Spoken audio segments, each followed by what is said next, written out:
US supports in principle the delisting of individuals to facilitate an intra-Afghan dialogue and peace. The resolution linked a review of the listing decision to the actions of the Taliban in supporting peace and stability in Afghanistan. और exact लफ्ज़ ने the Security Council will take into account any behavior that disregards the human rights of Afghans as it reviews the travel ban, exemption and status of designation. We continuously review all UN sanctions programs and are prepared to adjust them in light of evolving circumstances.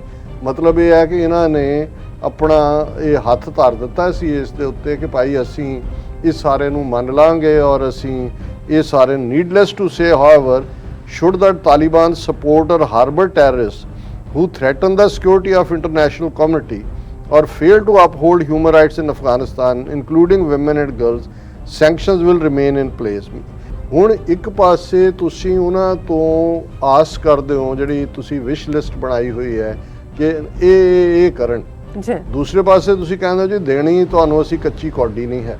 ਜਿਹੜੀ UN 'ਚ ambassador ਸੀ ਉਸ period ਦੀ ਨਿੱਕੀ Haley, ਉਹਨੇ ਇੱਕ ਪੈਟੀਸ਼ਨ ਸ਼ੁਰੂ ਕੀਤੀ ਹੈ online ਕਿ we urging the US government not to recognise Taliban government of Afghanistan. ਉਹਨੇ ਕਿਹਾ ਜੀ ਅਸੀਂ ਇਹ ਕੋਈ ਲੋੜੀਂਦਾ ਨਹੀਂ ਹੈ, ਪਰ ਇਹ ਨਹੀਂ ਹੈ ਅਸੀਂ I can't believe this is even necessary to say, but under the administration it is. America must not recognize the Taliban as the legitimate government of Afghanistan.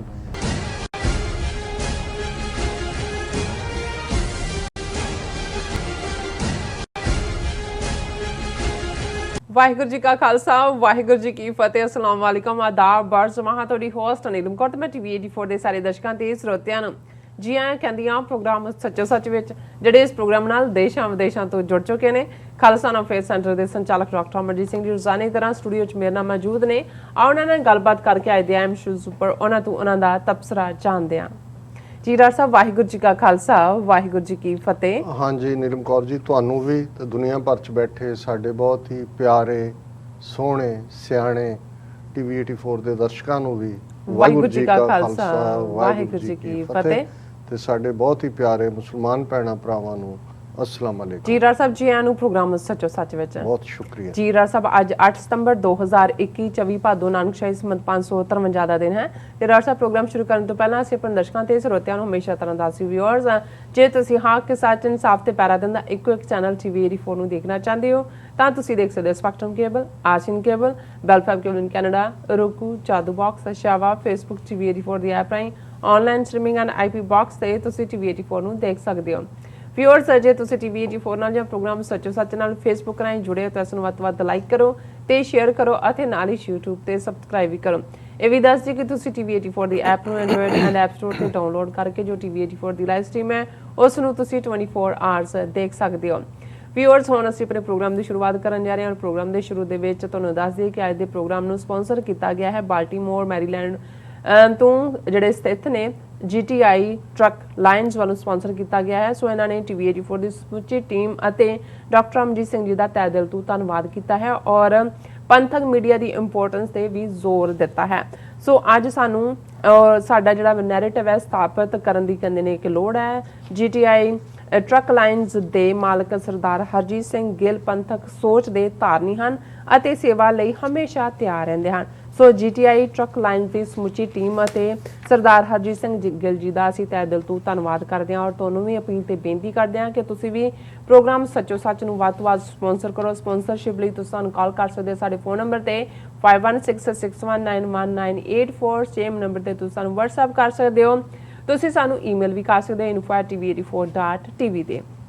So viewers, ਹੁਣ ਅਸੀਂ ਆਪਣੇ ਪਹਿਲੇ ਸੈਗਮੈਂਟ ਦੇ ਵਿੱਚ ਗੱਲਬਾਤ ਕਰਾਂਗੇ ਜੋ ਸੁਰਖੀਆਂ ਦਾ ਸਾਰੇ ਵਰਲਡ ਵਾਈਡ ਦੇ ਵਿੱਚ ਦਾ ਵਿਸ਼ਾ ਬਣਿਆ ਹੋਇਆ ਹੈ ਅਫਗਾਨਿਸਤਾਨ ਨੂੰ ਇਸ ਵੇਲੇ ਆਰਥਿਕ ਜਿਹੜੀ ਹੈ ਮਦਦ ਦੀ ਸਖਤ ਲੋੜ ਹੈ। ਸੋ ਲੇਕਿਨ ਇਸ ਪੱਖੋਂ ਅਮਰੀਕਾ, ਵਰਲਡ ਬੈਂਕ, IMF ਅਤੇ ਯੂਰਪੀਅਨ ਤਾਕਤਾਂ ਨੇ ਮੁੱਠੀ ਜਿਹੜੀ ਆਪਣੀ ਉਹ ਕੁੱਟੀ ਹੋਈ ਹੈ। ਸੋ ਚੀਨ ਨੇ $31 ਮਿਲੀਅਨ ਦੀ ਜਿਹੜੀ ਮਦਦ ਦਾ ਐਲਾਨ ਕੀਤਾ ਹੈ। ਸੋ ਯੂਨਾਈਟਿਡ ਨੇਸ਼ਨਸ ਨੇ ਅਪੀਲ ਕੀਤੀ ਹੈ ਕਿ ਅਫਗਾਨਿਸਤਾਨ ਫੂਡ ਪ੍ਰੋਗਰਾਮ ਲਈ 606 ਮਿਲੀਅਨ ਡਾਲਰ ਦੀ ਫੌਰੀ ਜਿਹੜੀ ਹੈ ਸਹਾਇਤਾ ਦੀ ਲੋੜ ਹੈ। ਸੋ ਅਫਗਾਨਿਸਤਾਨ ਦੀ ਫਾਈਨੈਂਸ਼ੀਅਲ ਹੈਲਪ ਕਰਨ ਦੀ ਥਾਂ ਅਮਰੀਕਾ, ਯੂਕੇ, ਰੂਸ ਅਤੇ ਜਿਹੜੇ ਭਾਰਤ ਦੀਆਂ ਖੁਫੀਆ ਏਜੰਸੀਆਂ ਦੇ ਜਿਹੜੇ ਮੁਖੀ ਨੇ ਉਹ ਦਿੱਲੀ ਵਿੱਚ ਖੁਫੀਆ ਮੀਟਿੰਗਾਂ ਕਰ ਰਹੇ ਨੇ। ਸੋ ਕੀ ਇਹਨਾਂ ਮੁਲਕਾਂ ਵੱਲੋਂ ਸਾਊਥ ਏਸ਼ੀਆ ਵਿੱਚ ਕੋਈ ਹੋਰ ਖਤਰਨਾਕ ਖੇਡ ਖੇਡਣ ਦੀ ਜਿਹੜੀ ਖਿਚੜੀ ਹੈ ਉਹ ਤਾਂ ਨਹੀਂ ਪੱਕ ਰਹੀ? ਸੋ ਇਸ ਬਾਰੇ ਆਪਾਂ ਵਿਚਾਰ ਚਰਚਾ ਕਰਨ ਜਾ ਰਹੇ ਹਾਂ। ਸੋ ਅਸੀਂ ਚਾਹਾਂਗੇ ਕਿ ਤੁਸੀਂ ਸਟਾਰਟਿੰਗ ਤੋਂ ਲੈ ਕੇ ਐਂਡ ਤੱਕ ਸਾਨੂੰ ਇਸੇ ਤਰ੍ਹਾਂ ਬਣੇ ਰਹਿਣਾ। ਦੇਖਣ ਸੁਣ ਲਈ ਤੁਹਾਡਾ ਸਭ ਦਾ ਬਹੁਤ-ਬਹੁਤ ਸ਼ੁਕਰੀਆ ਜੀ। ਡਾਕਟਰ ਸਾਹਿਬ ਕੀ ਵਿਚਾਰਾਂ ਨੇ? ਦੇਖੋ, ਸਭ ਤੋਂ ਪਹਿਲਾਂ ਤਾਂ ਅਸੀਂ ਆਪਣੇ ਸਾਰੇ ਹੀ ਵਿਊਅਰਸ ਦਾ ਇੱਕ ਵਾਰ ਫੇਰ ਸ਼ੁਕਰੀਆ ਅਦਾ ਕਰਦੇ ਹਾਂ ਜਿੰਨੇ ਪਿਆਰੇ ਕਾਮੈਂਟ ਤੁਸੀਂ ਲਿਖਦੇ ਹੋ, ਲਿਖਤਾਂ ਭੇਜਦੇ ਹੋ ਹੌਸਲੇ ਵਾਲੀਆਂ। ਬਿਲਕੁਲ, ਉਹ ਸਾਡੇ ਹੌਸਲੇ ਨੂੰ ਦੁਬਾਲਾ ਕਰਦੀਆਂ ਨੇ ਔਰ ਅਸੀਂ ਇਹ ਤੁਹਾਡੇ ਤੋਂ ਆਸ ਵੀ ਕਰਦੇ ਹਾਂ ਕਿ ਬੇਸ਼ੱਕ ਸਾਡੀ ਕੋਸ਼ਿਸ਼ ਇੱਕ ਇਮਾਨਦਾਰ ਨੈਰੇਟਿਵ ਦੇਣ ਦੀ ਹੁੰਦੀ ਹੈ, ਪਰ ਤੁਸੀਂ ਖੁੱਲ੍ਹ ਕੇ ਆਪਣਾ ਕ੍ਰਿਟਿਸਿਜ਼ਮ ਵੀ, ਜੇ ਤੁਹਾਨੂੰ ਲੱਗਦਾ ਹੈ ਕਿ ਉਸ ਦੇ ਵਿੱਚ ਕੁਝ ਐਡ ਕੀਤਾ ਜਾ ਸਕਦਾ ਹੈ ਜੋ ਅਸੀਂ ਕਿਹਾ ਹੈ, ਜਾਂ ਤੁਹਾਨੂੰ ਲੱਗਦਾ ਹੈ ਵੀ ਜੋ ਅਸੀਂ ਨੈਰੇਟਿਵ ਦਿੱਤਾ ਉਸ ਦੇ ਵਿੱਚ ਕੋਈ ਜਿਹੜੀ ਹੈ ਗਲਤੀ ਹੈ ਜਾਂ ਤੁਹਾਡੇ ਪਰਸਪੈਕਟਿਵ ਤੋਂ ਉਹ ਇੱਕ ਵੱਖਰਾ ਨੈਰੇਟਿਵ ਹੈ, ਤੇ ਅਸੀਂ ਉਸ ਨੂੰ ਹਮੇਸ਼ਾ ਵੈਲਕਮ ਕਰਦੇ ਹਾਂ ਔਰ ਅਸੀਂ ਹਮੇਸ਼ਾ ਹੀ ਤੁਹਾਡੇ ਸ਼ੁਕਰਗੁਜ਼ਾਰ ਹਾਂ। ਖਾਸ ਤੌਰ ਤੇ ਸਾਡੇ ਪਾਕਿਸਤਾਨੀ ਭੈਣ ਭਰਾ, ਜਿੰਨਾ ਵੱਡਾ ਸਾਡਾ ਵਿਊਅਰਸ ਦਾ ਦਾਇਰਾ ਪਾਕਿਸਤਾਨੀ ਕਮਿਊਨਿਟੀ 'ਚ ਹੈ, ਜਾਂ ਸਾਡੇ ਕਸ਼ਮੀਰੀ ਭੈਣ ਭਰਾ ਜਿਹੜੇ ਭਾਰਤੀ ਕਬਜ਼ੇ ਵਾਲੇ ਕਸ਼ਮੀਰ 'ਚ ਨੇ, ਬਹੁਤ ਸਾਰੇ ਤਾਂ ਉਸ ਚਾਅ ਨਾਲ ਲਿਖਦੇ ਨੇ ਜਿਹੜਾ ਤੁਸੀਂ ਆਪਣੇ ਸਕੇ ਭਰਾਵਾਂ ਦੇ ਵਿੱਚ ਵੀ ਕਈ ਵਾਰ ਨਹੀਂ ਦੇਖਦੇ। ਇੰਨੀ ਕੋ ਅਪਣਤ ਹੈ ਔਰ ਅਸੀਂ ਵੀ ਉਵੇਂ ਹੀ ਮਹਿਸੂਸ ਕਰਦੇ ਹਾਂ। ਔਰ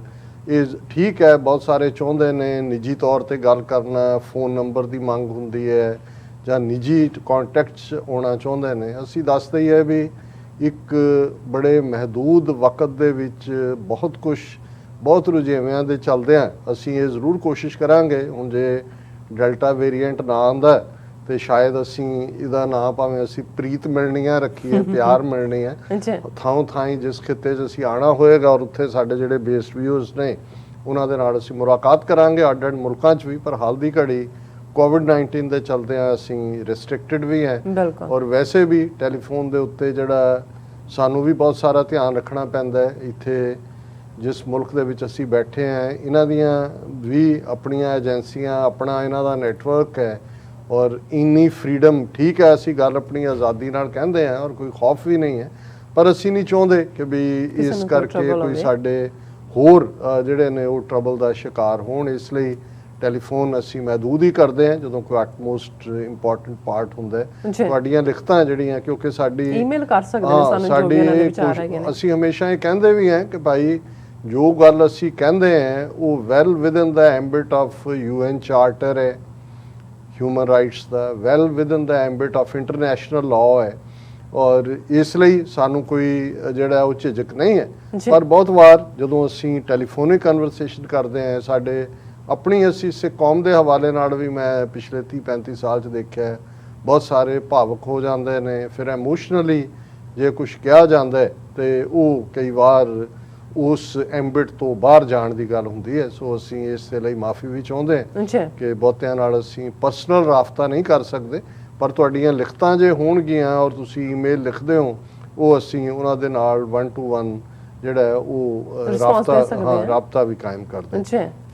ਵੀਰ ਹਰਜੀਤ ਸਿੰਘ ਗਿੱਲ, ਸਮੁੱਚਾ ਪਰਿਵਾਰ ਪੰਥ ਨੂੰ ਸਮਰਪਿਤ, ਔਰ ਜ਼ਾਹਰ ਹੈ ਕਿ ਜਿਹੜੇ ਵੀ ਪੰਥ ਨੂੰ, ਸੱਚਾਈ ਨੂੰ ਸਮਰਪਿਤ ਹੁੰਦੇ ਨੇ ਉਹਨਾਂ ਦਾ ਪੈਂਡਾ ਵਿਖੜਾ ਹੁੰਦਾ ਹੈ। ਬਿਲਕੁਲ। ਸੋ ਉੱਥੇ ਵੀ ਚੜ੍ਹਦੀ ਜਵਾਨੀ ਵੇਲੇ, ਕਿਉਂਕਿ 84 ਤੋਂ ਬਾਅਦ ਇੱਕ ਜਿਹੜੇ ਉਸ ਵੇਲੇ 13-14 ਸਾਲ ਦੇ ਵੀ ਸੀ ਉਹ ਵੀ ਬਾਹਰ ਮੈਦਾਨ 'ਚ ਨਿੱਤਰ ਆਏ ਕਿ ਵੀ ਕੌਮ ਲਈ ਅਸੀਂ ਸ਼ਹੀਦੀ ਪਾਉਣੀ ਹੈ ਔਰ ਇਹ ਉਸ ਜਨਰੇਸ਼ਨ ਦੇ ਹੀ ਨੇ ਜਿਨ੍ਹਾਂ ਨੇ ਚੜ੍ਹਦੀ ਜਵਾਨੀ ਵੇਲੇ ਜਿਨ੍ਹਾਂ ਨੂੰ ਇਸ ਇਸ਼ਕੇ ਦਾ ਸੱਪ ਲੜਿਆ ਤੇ ਫਿਰ ਇਹ ਜਿਹੜਾ ਪੰਥ ਦੇ ਇਸ਼ਕ ਦਾ, ਇਸ਼ਕ ਹਕੀਕੀ ਦਾ ਸੱਪ ਲੜਦਾ, ਇਹ ਜਿਹੜਾ ਗੈਮੂ ਨਹੀਂ ਹੁੰਦਾ, ਅਰਥਵਰਮ ਨਹੀਂ ਹੁੰਦਾ, ਇਹ ਜਿਹੜਾ ਤੁਹਾਨੂੰ ਉਹ ਤੁਰਦਾ ਰੱਖਦਾ, ਤੁਰਿਆ ਰੱਖਦਾ। ਤੁਸੀਂ ਨਿਰਾਸ਼ ਵੀ ਹੋਵੋ, ਉਦਾਸ ਵੀ ਹੋਵੋ, ਕੁਛ ਵੀ ਹੋਵੋ, ਫਿਰ ਵਾਪਸ ਤੁਸੀਂ ਉਸੇ ਲਈ ਤੇ ਹੁੰਦੇ ਹੋ।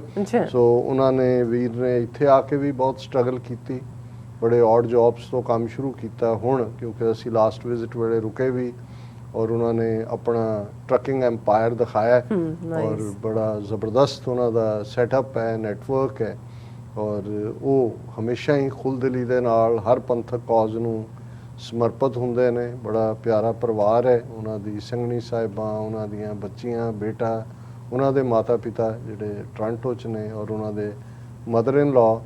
ਸੋ ਸਾਡੇ ਲਈ ਤਾਂ ਖਾਸ ਤੌਰ ਤੇ ਆਉਂਦੇ ਜਾਂਦੇ ਸਾਡਾ ਇੱਕ ਪੜਾਅ ਵੀ ਹੁੰਦਾ ਹੈ ਤੇ ਉਹਦੇ 'ਚ ਫਿਰ ਮੱਕੀ ਦੀ ਰੋਟੀ ਤੇ ਸਾਗ, ਔਰ ਦੂਸਰਾ ਉਹਨਾਂ ਨੇ ਇਸ ਕਿਸਮ ਦੇ ਇੰਨੇ ਪਿਆਰ ਨਾਲ, ਤੁਸੀਂ ਉੱਥੋਂ ਫਿਰ ਭਾਵੇਂ ਖਾਣਾ ਖਾ ਕੇ ਵੀ ਤੁਰੇ ਹੋਵੋ ਪਰ ਉੱਥੇ ਫਿਰ ਇੱਕ ਸਟਾਪ ਓਵਰ ਹੁੰਦਾ ਹੀ ਹੈ। ਉਹ ਇਕੱਲਾ ਚਾਹ ਨਾਲ ਨਹੀਂ ਜਾਣ ਦਿੰਦੇ। ਇਹ ਹੌਸਪਿਟੈਲਿਟੀ ਦਾ ਇੱਕ ਖਾਸ ਅੰਦਾਜ਼ ਹੈ। ਔਰ ਅਸੀਂ ਗੁਰੂ ਅੱਗੇ ਅਰਦਾਸ ਕਰ, ਹੋਰ ਫਕੀਰਾਂ ਕੋਲ ਕੀ ਹੁੰਦਾ ਦੇਣ ਲਈ। ਅਸੀਂ ਤਾਂ ਇਹ ਅਰਦਾਸ ਕਰਦੇ ਹਾਂ ਕਿ ਮਹਾਰਾਜ ਉਹਨਾਂ ਨੂੰ ਚੜ੍ਹਦੀ ਕਲਾ ਦੇਣ, ਇਵੇਂ ਹੀ ਪੰਥਕ ਪਿਆਰ ਦੇਣ, ਔਰ ਇਸ ਤਰ੍ਹਾਂ ਹੀ ਉਹ ਆਪਣੀ ਜੇਬ 'ਚ ਹੱਥ ਪਾਉਂਦੇ ਰਹਿਣ। ਥੋੜਾ ਹੱਥ ਡੂੰਘਾ ਪਾਇਆ ਕਰਨ, ਕਈ ਵਾਰੀ ਤਾਂ ਉੱਤੋਂ ਪਾ ਕੇ ਕੱਢ ਲੈਂਦਾ ਨਾ ਬੰਦਾ, ਕਹਿੰਦਾ ਵੀ ਐਂ ਕੀਤਾ ਸੀ। ਸੋ ਡੂੰਘਾ ਪਾ ਕੇ ਜ਼ਰਾ ਵੱਡੇ ਨੋਟ ਕੱਢਿਆ ਕਰ। ਸੋ ਬਹੁਤ ਬਹੁਤ ਉਹਨਾਂ ਦਾ ਸ਼ੁਕਰੀਆ। ਅਫਗਾਨਿਸਤਾਨ ਸਾਡੇ ਚਰਚਾਵਾਂ 'ਚ ਵੀ, ਸੁਪਨਿਆਂ 'ਚ ਵੀ, ਕੱਲ ਵੀ ਰਾਤ ਇਵੇਂ ਸੀ ਜਿਵੇਂ ਕਾਬਲ ਦੇ ਬਾਜ਼ਾਰਾਂ 'ਚ ਹੋਈ ਹੈ। ਔਰ ਪੋਜ਼ਿਟਿਵ ਰੀਜ਼ਨਸ ਕਰਕੇ ਕਿ ਭਾਈ ਸਾਡੀ ਇਹ ਅਰਦਾਸ ਹੈ ਕਿ ਬਹੁਤ ਸਫ਼ਰ ਕੀਤਾ ਹੈ ਅਫਗਾਨਾਂ ਨੇ। ਮੈਂ ਬਹੁਤ ਵਾਰ ਦੇਖਦਾ ਹੈ, ਠੀਕ ਹੈ ਬਹਾਦਰੀ ਦੀ ਦਾਸਤਾਨ ਅਸੀਂ ਸੁਣਾਉਂਦੇ ਹਾਂ, ਬਹਾਦਰੀ ਹੈ, ਲੇਕਿਨ ਉਸ ਬਹਾਦਰੀ ਨਾਲ ਜੁੜੀ ਹੋਈ ਕਿੰਨੀ ਸਫਰਿੰਗ ਹੈ, ਕਿੰਨੀ ਸਫਰਿੰਗ ਹੈ। ਔਰ ਜੇ ਨਾ ਵੀ ਬਹੁਤਾ ਪਿੱਛੇ ਜਾਈਏ, 1979 ਤੋਂ ਜੇ ਸ਼ੁਰੂ ਕਰ ਲਈਏ ਤੇ ਲਗਭਗ ਅੱਧੀ ਸਦੀ ਕਿਵੇਂ ਉਹਨਾਂ ਦੀਆਂ, ਹੁਣ ਜੇ ਅੱਧੀ ਸਦੀ ਅਸੀਂ ਆਲਮੋਸਟ ਜਿਹੜਾ ਹੈ ਉਹ 40-50 ਸਾਲ ਦੀ ਗੱਲ ਕਰਦੇ ਹਾਂ, 2-3 ਜਨਰੇਸ਼ਨਸ, 4 ਚੁਫੇਰੇ, ਪਤਾ ਨਹੀਂ ਕਿਹਦੇ ਤੇ ਆ ਕੇ ਡਰੋਨ ਡਿੱਗਣਾ, ਨਾਲ ਦੀ ਨਾਲ ਤੁਹਾਡੇ ਪਿੰਡ ਦੀ ਤਬਾਹੀ ਹੈ, ਇਨਡਿਸਕ੍ਰਿਮੀਨੇਟ ਫਾਇਰਿੰਗ, ਬੋਂਬਿੰਗ। ਔਰ ਦੂਸਰਾ, ਔਰ ਇੱਥੇ ਤਾਂ ਗਿਣਤੀ ਹੁੰਦੀ ਹੈ ਜਦੋਂ ਵੀ ਕੋਈ ਫੌਜੀ ਕਿਸੇ ਵੀ ਮੁਲਕ ਦਾ ਜਿਹੜਾ ਹਮਲਾਵਰ ਹੁੰਦੇ ਨੇ, ਉਹਨਾਂ ਦੀ ਬਾਡੀ ਇੱਕ ਡਰੇਪ ਕਰਕੇ ਕਾਫਿਨ 'ਚ ਲਿਆਂਦੀ ਜਾਂਦੀ ਹੈ, ਸਲੂਟ ਹੁੰਦੇ ਨੇ, ਗਿਣਤੀ ਹੁੰਦੀ ਹੈ,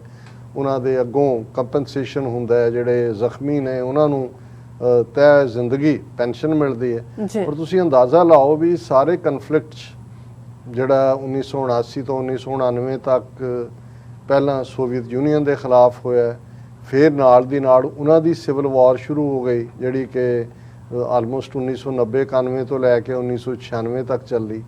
4-5 ਸਾਲ ਵੀ ਜਿਹੜਾ ਤਾਲਿਬਾਨ ਦਾ ਪਹਿਲਾ ਪੀਰੀਅਡ ਸੀ ਉਹ ਕੋਈ ਉੱਥੇ ਜਿਹੜਾ ਉਸ ਕਿਸਮ ਦਾ ਨਹੀਂ ਸੀ। ਉਹਦੇ 'ਚ ਠੀਕ ਹੈ ਉਹਨਾਂ ਨੇ ਆਪਣੇ ਵੱਲੋਂ ਅਮਨ ਔਰ ਦੂਜੇ ਕਰਨ ਦਾ ਕੀਤਾ, ਪਰ ਇੱਕ ਵੱਖਰੀ ਕਿਸਮ ਦੀ ਆਈਡੀਓਲੋਜੀਕਲ ਡਿਫਰੈਂਸ਼ੀਏਸ਼ਨ ਸੀ, ਉਹਦੇ ਥੱਲੇ ਵੀ ਟਿਰਨੀ ਔਰ ਜ਼ੁਲਮ ਹੋਇਆ। 2001 ਤੋਂ ਬਾਅਦ ਹੁਣ 20 ਸਾਲਾਂ 'ਚ ਤਾਂ ਜੋ ਰੋਜ਼ੀ ਕਟਰ, ਡੇਜ਼ੀ ਕਟਰ ਤੋਂ ਲੈ ਕੇ ਜੋ ਕੁਝ ਵੀ ਸੁੱਟਿਆ ਜਾ ਸਕਦਾ ਸੀ ਉਹਨਾਂ ਦੇ ਉੱਤੇ ਆਇਆ। ਔਰ ਉਹਨਾਂ ਨੇ ਕਿਵੇਂ ਝੱਲਿਆ, ਕਿੰਨਾ ਮਾਸ ਐਕਸੋਡਸ। ਅਸੀਂ ਤਾਂ ਹੁਣ ਕਹਿ ਰਹੇ ਹਾਂ ਕਿ ਜੀ ਚਲੋ ਉੱਥੋਂ ਅਮਰੀਕਾ ਨੇ 1 ਲੱਖ ਅਫਗਾਨ ਕੱਢ ਲਿਆ ਜਾਂ ਹੋਰ 10-20 ਹਜ਼ਾਰ ਹੋਰ ਇੱਧਰ ਉੱਧਰ ਚਲਾ ਜਾਏਗਾ, ਪਰ ਅਸੀਂ ਜਿਹੜਾ ਹੈ ਉਹ 4 ਕਰੋੜ ਲੋਕਾਂ ਦੀ ਗੱਲ ਕਰ ਰਹੇ ਹਾਂ, 40 ਮਿਲੀਅਨ ਲੋਕਾਂ ਦੀ। ਉਹਨਾਂ ਦੀ ਸਫਰਿੰਗ ਕਿਸ ਕਦਰ ਹੈ। ਔਰ ਇੱਥੇ ਬੈਠੇ ਹਾਂ ਜਿੱਥੇ ਅਸੀਂ ਹਰ ਸਹੂਲਤ ਨੂੰ ਮਾਣਦੇ। ਜੇ ਯੂਨਾਈਟਿਡ ਨੇਸ਼ਨਸ ਦਾ ਫੂਡ ਪ੍ਰੋਗਰਾਮ ਜਿਹੜੇ ਉੱਥੇ ਲੰਬੇ ਵਕਤ ਤੋਂ ਕੰਮ ਕਰ ਰਹੇ ਨੇ, ਉਹ ਕਹਿ ਰਹੇ ਨੇ ਵੀ ਸਤੰਬਰ ਐਂਡ ਤੱਕ ਸਾਡੇ ਕੋਲ ਸਪਲਾਈਜ਼ ਨੇ, ਅਦਰਵਾਈਜ਼ 1/3 ਅਫਗਾਨਿਸਤਾਨ ਜਿਹੜਾ ਉਹ ਹੰਗਰ ਦਾ ਸ਼ਿਕਾਰ ਹੋਏਗਾ। ਹੁਣ 1/3 ਦੀ ਜਦੋਂ ਅਸੀਂ ਗੱਲ ਕਰਦੇ ਤੇ ਤੁਸੀਂ ਉਹਦੇ ਤੋਂ ਅੰਦਾਜ਼ਾ ਲਾਓ ਕਿ ਆਲਮੋਸਟ 13-14 ਮਿਲੀਅਨ ਲੋਕਾਂ ਦੀ ਗੱਲ ਹੋ ਰਹੀ ਹੈ। ਔਰ ਦੂਸਰੇ ਪਾਸੇ ਬੇਸ਼ੱਕ ਇੱਕ ਪਾਰਟ ਤਾਂ ਓਵਰ ਹੋਇਆ ਜਿਹੜਾ ਸੀ ਜੀ, ਤਾਲਿਬਾਨ ਨੇ ਜੇ ਬਾਈ ਫੋਰਸ ਟੇਕ ਓਵਰ ਕੀਤਾ ਤੇ ਬਹੁਤ ਖੂਨ ਖਰਾਬਾ, ਸਿਵਲ ਵਾਰ ਹੋਏਗੀ। ਘੱਟੋ ਘੱਟ ਇਸ ਮਾਮਲੇ 'ਚ ਤਾਂ ਸਾਰੇ ਸੋ ਕਾਲਡ ਐਕਸਪਰਟ ਗਲਤ ਸਾਬਤ ਹੋਏ। ਉਹਨਾਂ ਨੇ ਜਿਹੜਾ ਉਹ ਕਾਬਲ ਵਿਦਆਊਟ ਫਾਇਰਿੰਗ ਇਹ ਸ਼ਾਟ ਲਿਆ ਜਿਹੜਾ, ਔਰ ਪੰਜਸ਼ੀਰ ਵੈਲੀ ਵੀ ਜਿੱਥੇ ਥੋੜਾ ਬਹੁਤ ਫਿਊ ਹੰਡਰਡਸ ਜ਼ਰੂਰ ਦੋਨੋਂ ਪਾਸਿਓਂ ਲੜਾਕੇ ਮਾਰੇ ਗਏ, ਪਰ ਇਵੈਂਚੁਅਲੀ ਜਿਸ ਕਿਸਮ ਦਾ ਖੌਫ ਔਰ ਉਹਦੀ ਟੋਪੋਗ੍ਰਾਫੀ, ਜਿਓਗ੍ਰਾਫੀ ਦੇ ਥੱਲੇ ਸੀ, ਉਹ ਬਿਲਕੁਲ ਪੀਸਫੁਲ ਆਪਰੇਸ਼ਨ ਹੋਇਆ। ਉਹ ਕਿੱਧਰ ਗਿਆ ਮਸੂਦ, ਕੋਈ ਟਰਕੀ ਕਹਿੰਦਾ ਹੈ, ਕੋਈ ਤਾਜ਼ਿਕਸਤਾਨ ਕਹਿੰਦਾ ਹੈ, ਮਿਸਟਰ ਸਲੇਹ ਕਿੱਥੇ ਗਿਆ। ਪਰ ਇਹਦੇ ਬਾਵਜੂਦ ਇਹਦੇ 'ਚ ਕੋਈ ਸ਼ੱਕ ਨਹੀਂ ਹੈ ਕਿ ਉਹਨਾਂ ਨੇ ਇਹ ਸਾਰੇ ਆਪਰੇਸ਼ਨ 'ਚ ਬਹੁਤ ਘੱਟ ਜਿਹੜਾ ਉਹ ਜਾਨੀ ਨੁਕਸਾਨ ਕੀਤਾ। ਬੇਸ਼ੱਕ ਹੁਣ ਸਡਨਲੀ ਪ੍ਰੋਟੈਸਟ ਦੀ ਗੱਲ ਹੋ ਰਹੀ ਹੈ, ਵਿਮਨ ਰਾਈਟਸ ਨੂੰ ਲੈ ਕੇ ਹੈ ਜਾਂ ਕੋਈ ਹੋਰ ਜਿਹੜੇ ਬੇਰੁਜ਼ਗਾਰੀ ਔਰ ਦੂਸਰੀ, ਕਿਉਂਕਿ ਇਕੱਲੀ ਭੁੱਖਮਰੀ ਦਾ ਇੱਕ ਵੱਡਾ ਕਾਰਨ ਹੁਣ ਜੇ ਜਿਹੜੀ ਏਡ, ਇਸ ਗੱਲ ਦਾ ਧਿਆਨ ਰਹੇ ਕਿ ਦੁਨੀਆ 'ਚ ਜੇ ਕਿਸੇ ਮੁਲਕ ਨੂੰ 10% ਤੋਂ ਉਹਦੀ ਇਕਨੋਮੀ ਜਿਹੜੀ ਹੈ ਉਹਦੀ ਇਕਨੋਮੀ 'ਚ ਲਗਭਗ 10% ਅਮਾਊਂਟ ਫੋਰਨ ਏਡ ਦਾ ਆ ਰਿਹਾ ਹੋਏ ਤਾਂ ਉਹਨੂੰ ਫੋਰਨ ਏਡ ਬੇਸ ਕੰਟਰੀ ਕਹਿੰਦੇ ਨੇ। ਅੱਛਾ। ਔਰ ਜੇ ਅਸੀਂ ਅਫਗਾਨਿਸਤਾਨ ਦੀ ਗੱਲ ਕਰੀਏ ਤਾਂ ਉਹਨਾਂ ਦੀ ਤਾਂ ਟੋਟਲ ਇਕਨੋਮੀ ਆਲਮੋਸਟ 20 ਬਿਲੀਅਨ ਦੀ ਰਹੀ ਹੈ ਔਰ ਉਹਦੇ 'ਚ ਆਲਮੋਸਟ ਸਾਰਾ ਹੀ 70-80% ਜਿਹੜਾ ਹੈ ਉਹ ਏਡ ਦੇ ਉੱਤੇ ਹੀ ਰਿਹਾ, ਕਿਉਂਕਿ ਉਹਨਾਂ ਦੇ ਹੋਰ ਤਾਂ ਕੋਈ ਹਾਲਾਂ ਬਹੁਤ ਜ਼ਿਆਦਾ ਪੋਟੈਂਸ਼ੀਅਲ ਹੈ ਅਫਗਾਨਿਸਤਾਨ, ਜਿਵੇਂ ਅਸੀਂ ਜ਼ਿਕਰ ਕੀਤਾ ਸੀ ਕਿ 1 ਤੋਂ 3 ਟ੍ਰਿਲੀਅਨ ਡਾਲਰ ਦੇ ਮਿਨਰਲਸ ਨੇ, ਰੇਅਰ ਮਿਨਰਲਸ, ਔਰ ਉਹਨਾਂ 'ਤੇ ਕੰਮ ਹੋ ਸਕਦਾ ਹੈ। ਔਰ ਜਿਵੇਂ ਉਹਨਾਂ ਦੇ ਕੋਲ ਦਰਿਆ ਵੀ ਨੇ, ਪ੍ਰੋਪਰਲੀ ਡੈਮ ਬਿਲਟ ਹੁੰਦੇ ਨੇ, ਪ੍ਰੋਪਰ ਉਹਦੀ ਸਪਲਾਈ ਹੁੰਦੀ ਹੈ, ਇੱਕ ਆਰਡਰਲੀ ਹਕੂਮਤ ਬਣਦੀ ਹੈ, ਐਗਰੀਕਲਚਰ ਉਹਨਾਂ ਦਾ ਹੈ। ਹੁਣ ਕਿਉਂਕਿ ਕੋਈ ਕਦੇ ਵੀ ਉਹਨਾਂ ਨੂੰ ਇੰਟਰਨੈਸ਼ਨਲ ਹੈਲਪ ਔਰ ਕਰਪਸ਼ਨ, ਅਨਫੋਰਚੂਨੇਟਲੀ ਉਹ ਹਾਮਿਦ ਕਰਜ਼ਾਈ ਹੋਏ, ਅਸ਼ਰਫ ਗਨੀ ਹੋਏ, ਜਿਹੜੀ ਬਾਹਰਲੀ ਏਡ ਗਈ ਵੀ, ਹੁਣ ਜੇ ਅਮਰੀਕਨ ਸਿਸਟਮ ਕਹਿੰਦਾ ਵੀ ਅਸੀਂ 1 ਤੋਂ 3 ਟ੍ਰਿਲੀਅਨ ਡਾਲਰ ਖਰਚਿਆ, ਗਰਾਊਂਡ ਦੇ ਉੱਤੇ ਕਹਿੰਦੇ ਨੇ ਵੀ ਕਿੱਥੇ ਹੈ?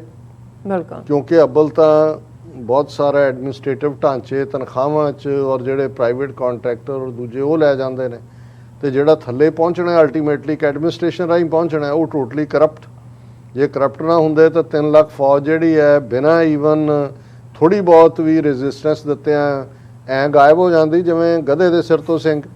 ਉੱਤੋਂ ਹੀ ਤੁਸੀਂ ਅੰਦਾਜ਼ਾ ਲਾਓ ਕਿ ਵੀ ਹੁਣ ਉਹ 3 ਮਿਲੀਅਨ ਉਹਨਾਂ ਦਾ ਜਰਨੈਲ, ਇੰਨੇ ਕੁ ਦੇ ਮੈਡਲ ਦੋਨੋਂ ਪਾਸੇ ਲੱਗੇ ਸੀ, ਮੈਨੂੰ ਲੱਗਦਾ ਸੀ ਵੀ ਇਹਦੇ ਭਾਰਤ ਲਈ ਨਾ ਦੱਬਿਆ ਜਾਏ, ਇੰਨੇ ਉਹ ਮੈਡਲ ਪਤਾ ਨਹੀਂ ਹਾਕੀ ਮੈਚ ਕਿ ਫੁੱਟਬਾਲ ਮੈਚ ਖੇਡ ਕੇ ਲਾਏ ਹੋਏ ਸੀ, ਕੋਈ ਲੱਭਿਆ ਹੀ ਨਹੀਂ ਹੈ।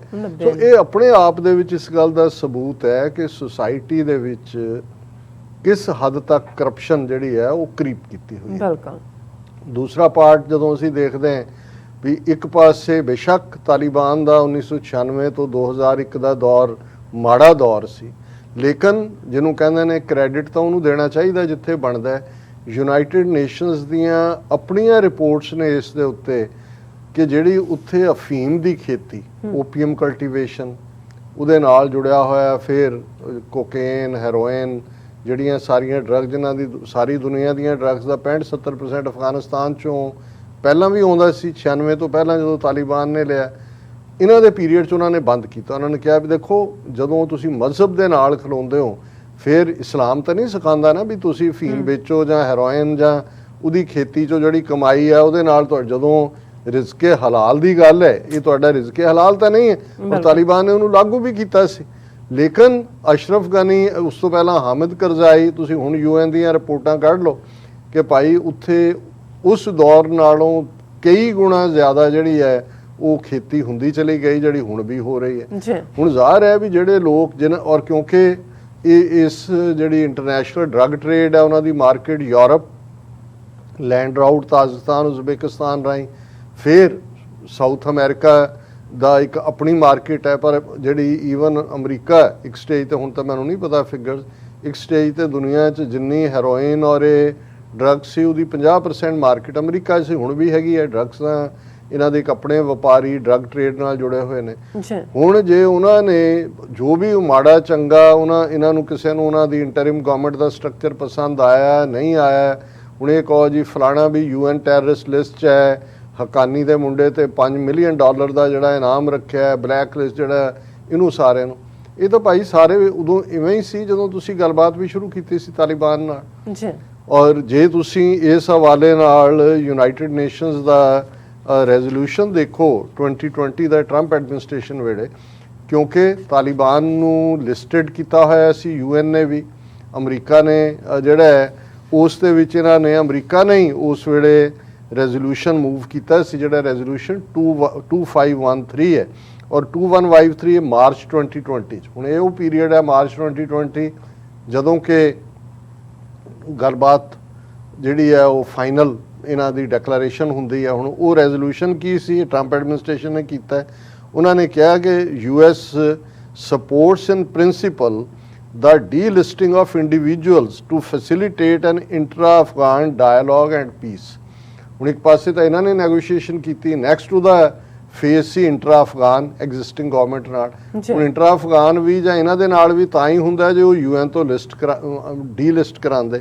ਔਰ ਉਸ ਸਾਰੇ ਦੇ ਵਿੱਚ ਜਿਹੜਾ ਰੈਜ਼ੋਲੂਸ਼ਨ ਹੈ ਔਰ ਉਹਦੇ 'ਚ ਇਹ ਸੀ ਕਿ ਵੀ resolution linked a review of the listing decision to the actions of the Taliban in supporting peace and stability in Afghanistan. और exact लफ्ज़ ने the Security Council will take into account any behavior that disregards the human rights of Afghans as it reviews the travel ban, exemption and status of designation. ਹੁਣ ਜੇ America ਗੱਲ ਕਰ ਰਿਹਾ ਸੀ ਤਾਲਿਬਾਨ ਨਾਲ, ਜ਼ਾਹਰ ਹੈ ਜਿਨ੍ਹਾਂ ਨੂੰ ਇਹਨਾਂ ਨੇ ਟੈਰਰਿਸਟ ਡੈਜ਼ਿਗਨੇਟ ਕੀਤਾ ਹੈ, ਜੇ ਉਹਨਾਂ ਦੇ ਉਹ ਆਫੀਸ਼ੀਅਲ ਬਣਨਗੇ, ਮਿਨਿਸਟਰ ਬਣਨਗੇ, ਉਹਨਾਂ ਨੇ ਟਰੈਵਲ ਵੀ ਕਰਨਾ ਹੈ। ਪਰ ਜੇ ਯੂਐਨ ਲਿਸਟ 'ਚ ਜਾਂ ਅਮਰੀਕਾ ਦੀ ਲਿਸਟ 'ਚ ਦਹਿਸ਼ਤਗਰਦ ਬਣਾਇਆ ਹੋਇਆ ਹੈ, ਉਹ ਇੰਟਰਪੋਲ ਦੇ ਕੋਲ ਵੀ ਲਿਸਟ ਹੁੰਦੀ ਹੈ, ਉੱਥੇ ਟਰੈਵਲ ਨਹੀਂ ਕਰ ਸਕਣਗੇ, ਉਹਨਾਂ ਨੂੰ ਅਰੈਸਟ ਕਰਨਗੇ। ਸੋ ਅਮਰੀਕਾ ਨੇ ਇਹ ਰੈਜ਼ੋਲੂਸ਼ਨ ਜਿਹੜਾ ਇਹ ਲਿਆਂਦਾ ਸੀ ਕਿ ਬਈ ਅਸੀਂ ਕਰਾਂਗੇ, we continuously review all UN sanctions program and are prepared to adjust them in light of evolving circumstance। ਮਤਲਬ ਇਹ ਹੈ ਕਿ ਇਹਨਾਂ ਨੇ ਆਪਣਾ ਇਹ ਹੱਥ ਧਰ ਦਿੱਤਾ ਸੀ ਇਸ ਦੇ ਉੱਤੇ ਕਿ ਭਾਈ ਅਸੀਂ ਇਸ ਸਾਰੇ ਨੂੰ ਮੰਨ ਲਾਂਗੇ ਔਰ ਅਸੀਂ ਇਹ ਸਾਰੇ needless to say however should the Taliban support or harbor terrorists who threaten the security of international community or fail to uphold human rights in Afghanistan including women and girls, sanctions will remain in place। ਇਹ ਉਹਨਾਂ ਨੇ ਕੀਤਾ ਸੀ ਕਿ ਭਾਈ ਇਹ ਜ਼ਰੂਰ monitor ਕੀਤਾ ਜਾਏਗਾ ਕਿ ਕੀ ਉਹ ਬਾਕੀ ਸਾਰਿਆਂ ਦੇ ਮਾਈਨੋਰਿਟੀਜ਼ ਦੇ, ਵਿਮਨ ਦੇ ਔਰ ਉਹਨਾਂ ਦੇ ਹਕੂਕ ਕਿਵੇਂ ਬਹਾਲ ਰੱਖਦੇ ਨੇ। ਹੁਣ ਇਸ ਸਾਰੇ ਦੇ ਪੀਰੀਅਡ ਦੇ ਵਿੱਚ ਹੀ ਇਹ ਨੈਗੋਸ਼ੀਏਸ਼ਨ ਵੀ ਰਹੀ ਔਰ ਇਸ ਸਾਰੇ ਤੋਂ ਅਜੇ ਤਾਂ ਤਾਲਿਬਾਨ ਨੂੰ ਆਪਣੀ ਹਕੂਮਤ ਐਸਟੈਬਲਿਸ਼ ਕੀਤੇ 48 ਘੰਟੇ ਨਹੀਂ ਹੋਏ। 15 ਅਗਸਤ ਨੂੰ ਕਾਬਲ 'ਚ ਆਉਂਦੇ ਨੇ, ਲਗਭਗ 2-3 ਹਫ਼ਤੇ ਉਹਨਾਂ ਨੇ ਮੁਸ਼ਾਫਰਤ ਕੀਤੀ, ਆਪਸ 'ਚ ਸਲਾਹ ਮਸ਼ਵਰਾ ਕੀਤਾ ਬਾਕੀਆਂ ਨੂੰ। ਇਹਦੇ 'ਚ ਠੀਕ ਹੈ ਕਿ ਅਜੇ ਇੰਟਰਿਮ ਗਵਰਨਮੈਂਟ ਆਲ ਇਨਕਲੂਸਿਵ ਨਹੀਂ ਹੈ, ਪਰ ਉਹਨਾਂ ਨੇ ਇਹ ਵੀ ਕਿਹਾ ਕਿ ਵੀ ਇਹ ਇੰਟਰਿਮ ਗਵਰਨਮੈਂਟ ਹੈ, ਅਸੀਂ ਅਜੇ ਬਾਕੀਆਂ ਨੂੰ ਵੀ ਲੈਣਾ ਉਹਨਾਂ ਦੇ। ਪਰ ਤੁਸੀਂ ਉਸ ਤੋਂ ਪਹਿਲਾਂ ਹੀ ਜਿਹਨੂੰ ਕਹਿੰਦੇ ਨੇ ਟੂ ਜੰਪ ਦਾ ਗਨ, ਕਿ ਵੀ ਤੁਸੀਂ ਕਹਿਣ ਲੱਗ ਜਾਓ ਨਹੀਂ ਤਾਲਿਬਾਨ ਜਿਹੜਾ ਇਹ ਦਹਿਸ਼ਤਗਰਦ ਤੇ ਫਲਾਣਾ ਤੇ ਟਿਮਕਾ ਔਰ ਤੁਸੀਂ ਪੈਸੇ ਰੋਕੇ ਹੋਏ ਨੇ, ਜਿਹੜੀ ਗੱਲ ਅਸੀਂ ਰੋਜ਼ਾਨਾ ਕਰਦੇ ਹਾਂ। ਹੁਣ ਇੱਕ ਪਾਸੇ ਤੁਸੀਂ ਉਹਨਾਂ ਤੋਂ ਆਸ ਕਰਦੇ ਹੋ, ਜਿਹੜੀ ਤੁਸੀਂ ਵਿਸ਼ ਲਿਸਟ ਬਣਾਈ ਹੋਈ ਹੈ ਕਿ ਇਹ ਕਰਨ, ਦੂਸਰੇ ਪਾਸੇ ਤੁਸੀਂ ਕਹਿੰਦੇ ਹੋ ਜੀ ਦੇਣੀ ਤੁਹਾਨੂੰ ਅਸੀਂ ਕੱਚੀ ਕੌਡੀ ਨਹੀਂ ਹੈ, ਫਿਰ ਕੀ ਹੋਏਗਾ ਅਲਟੀਮੇਟਲੀ ਜੀ। ਫਿਰ ਹੁਣ ਉਹਨਾਂ ਨੂੰ ਜਿਹੜਾ ਤੁਸੀਂ ਗੱਲ ਮਨਵਾਓਗੇ ਕਿਵੇਂ, ਜੇ ਤੁਸੀਂ ਉਹਨਾਂ ਦੇ ਨਾਲ ਉਹੀ ਸਲੂਕ ਕਰੋਗੇ ਕਿ ਉਹਨਾਂ ਨੂੰ ਤੁਸੀਂ ਕ੍ਰਿਮੀਨਲ ਮੰਨ ਕੇ ਤੁਰ ਰਹੇ ਹੋ। ਔਰ ਜਿਸ ਕਿਸਮ ਦਾ ਰਿਐਕਸ਼ਨ ਜਿਹੜਾ ਹੈ ਹੁਣ, ਇੱਕ ਪਾਸੇ ਤਾਂ ਟਰੰਪ ਐਡਮਿਨਿਸਟ੍ਰੇਸ਼ਨ ਨੇ ਯੂਐਨ 'ਚ ਡੀਲਿਸਟਿੰਗ ਵਾਲਾ ਰੈਜ਼ੋਲੂਸ਼ਨ ਲਿਆਂਦਾ, ਜਾਓ ਉਸ ਦੇ ਉੱਤੇ ਜਿਹੜਾ ਹੈ ਉਹ ਅੰਕੁਸ਼ ਰੱਖਿਆ ਜਾਂ ਉਸ ਦੇ ਉੱਤੇ ਚੈੱਕ ਰੱਖਿਆ।